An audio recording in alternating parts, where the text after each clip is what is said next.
Good morning, everybody. Uneducated Economist here. So I was reading a couple of articles this morning, one of them from Financial Times and the other one from Seeking Alpha. In this Financial Times article, it was pretty interesting because it was saying that there's a bunch of bankers out there who are pretty much of the thought that corporate debt, or at least the corporate debt market, is going to drop 76% next year, or 73%. Something like that. It was better than 70%. I can't remember exactly what the article said. But this is huge. This is a dramatic shift considering what's been taking place over the course of the last year. Now, if you're not familiar with what's going on over the last year, there has been a lot of corporate debt issuance and sales at record low yields. This year, the corporations have been able to gorge themselves on incredibly cheap debt, and they have. It's been a huge amount of it that they've done. Now, a lot of this has been due to the pandemic and how the Federal Reserve was reacting to this pandemic with these lending facilities. Now, this is where it gets kind of complicated, and if you've been following the channel, you're well aware of all this stuff. But what happened was the Federal Reserve, in conjunction with the Treasury, had set up something called a special purpose vehicle. This was the lending facility that they said that they were going to use to buy corporate debt. When the markets heard about this corporate debt purchase that the Federal Reserve was going to do, they went, holy moly, if they're going to be buying corporate debt, we better front run them so we can make a profit off of that sale when they go to start buying the corporate debt. So they ran out and started buying up this corporate debt in a large scale, like huge amounts of it, trying to front run the Federal Reserve. When it came time for the Federal Reserve to buy it, they were like, well, you know what? The market already did the job for us.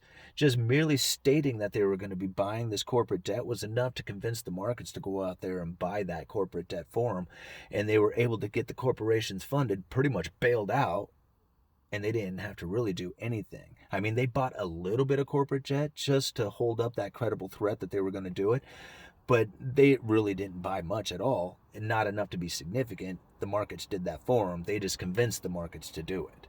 And this is something that they knew, that they said that they were going to do this. I mean, we've talked about this plenty of times. We refer to it as credible threats, and it came from a Ben Bernanke speech from back in like 2001, where they knew that they were going to run into the lower bound of zero. They knew that the Federal Reserve, once they hit the lower interest rate of zero, dropping interest rates was no longer going to be stimulative to the economy. But Ben Bernanke said that's okay. There's still plenty of other ways that we can stimulate the economy, and one of them is with their words, their jawboning. And they even just outwardly admit it. They just use their jawboning. Forward guidance is another term that they use for it. But they just pretty much tell the markets what they are going to do, regardless if they're going to do it or not. And this, giving them this foresight gets the markets to kind of basically behave in certain directions. And that's exactly what they did with these lending facilities. And it was a prime example of it right there in the corporate debt.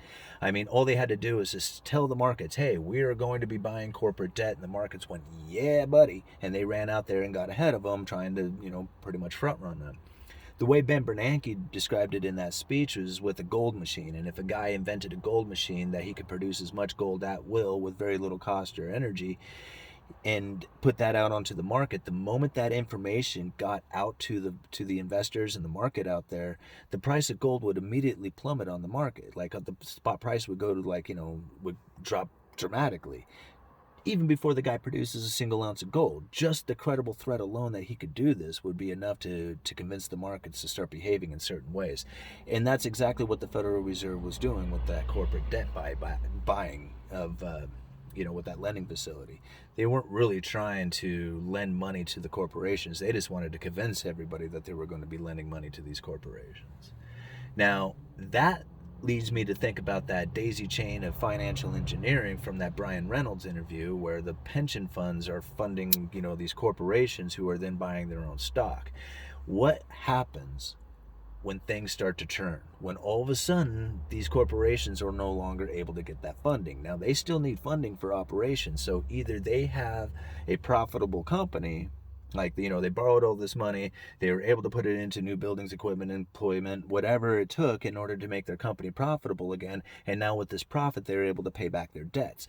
But what if they're not a profitable company? What if they need ever-increasing amounts of debt in order to pay back the old debt?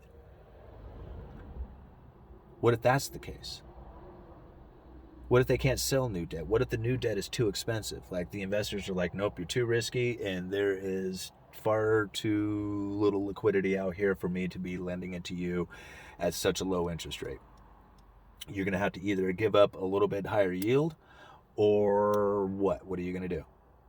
Because, bond payment is due right now. You're going to end up selling stock.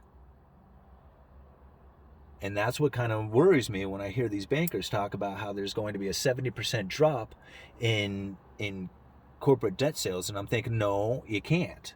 It has to be ever increasing amounts of debt, or else the whole system begins to collapse. And that's what I'm kind of anticipating. So all these corporations who are like, okay, we're in the money right now, what do we do with this money? And they're buying back their own stock.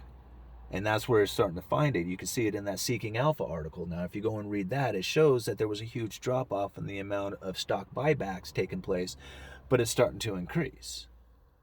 And it's starting to increase in a dramatic way. Well, no wonder all these corporations just gorge themselves on a bunch of cash. They're sitting on a ton of it. What are you going to do?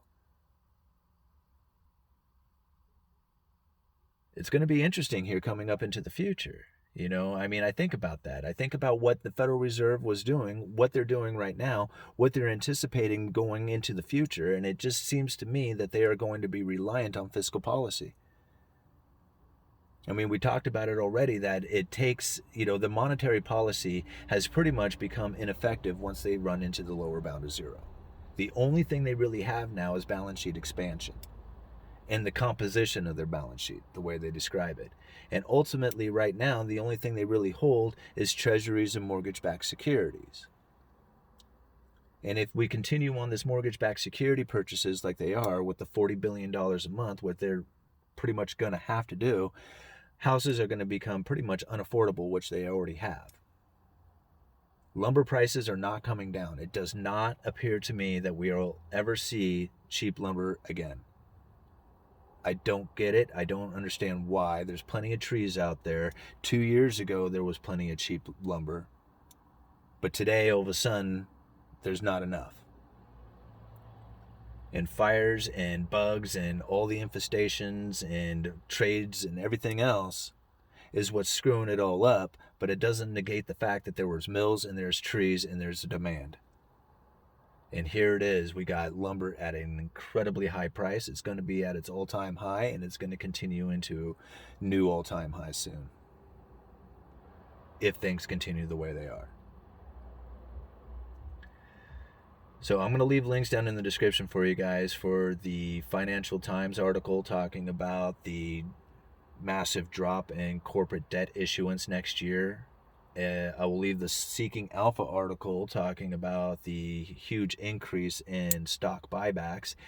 And I will leave a link to the YouTube video for the Brian Reynolds interview on Real Vision, which I really hope you guys go watch. Because that one was very enlightening. It took me a couple of times of watching that one to kind of grasp everything that he was saying, but it's a good video.